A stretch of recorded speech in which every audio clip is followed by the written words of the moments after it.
तो अब हम बहुपद के बारे में बताते हैं। बहुपद का अंग्रेजी होता है पोलिनोमियल।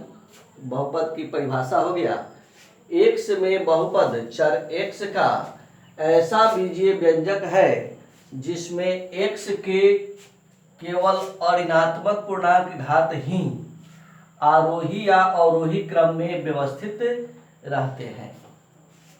यहाँ पर है अऋणात्मक पूर्णांक। अऋणात्मक का अर्थ हो गया नॉन निगेटिव, अर्थात पावर जो होगा वह माइनस में नहीं होगा। उसके बाद वह या तो बढ़ते हुए क्रम में होगा या घटते हुए, आरोही या अवरोही। तो या तो वह बढ़ते हुए क्रम में होगा या घटते हुए क्रम में होगा। अथवा इसको हम ऐसे भी परिभाषित कर सकते हैं, a0 plus a1 x plus a2 x square plus dot dot plus x an x पर पावर n के रूप का कोई बीजीय व्यंजक बहुपद कहलाता है।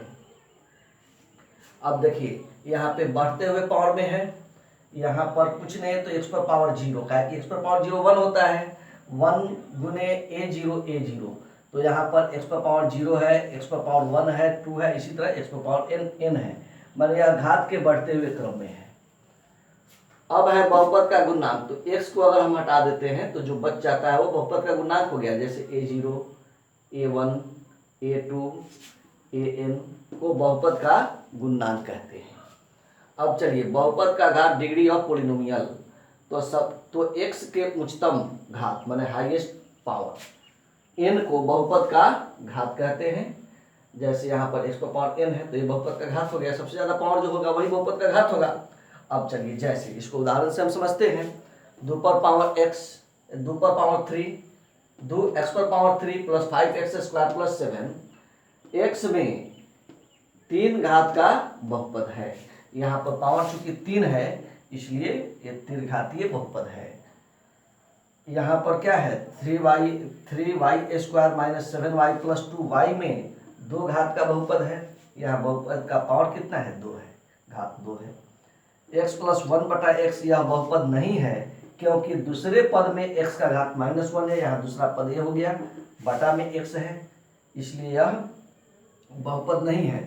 अब आइए नोट में हम क्या दिए हैं, एक नंबरिया में पूछ सकता है, x पर पावर माइनस में होगा, बटा में x होगा। x पर पावर अगर बटा में होगा यह बहुपद नहीं होगा। x पर पावर माइनस में है इसका अर्थ है 1 बटा x, बात यही है। यहाँ x पर पावर 2 बटा 3 है, ये बहुपद नहीं है। x पर पावर -4 इसका अर्थ है 1 बटा x पर पावर 4।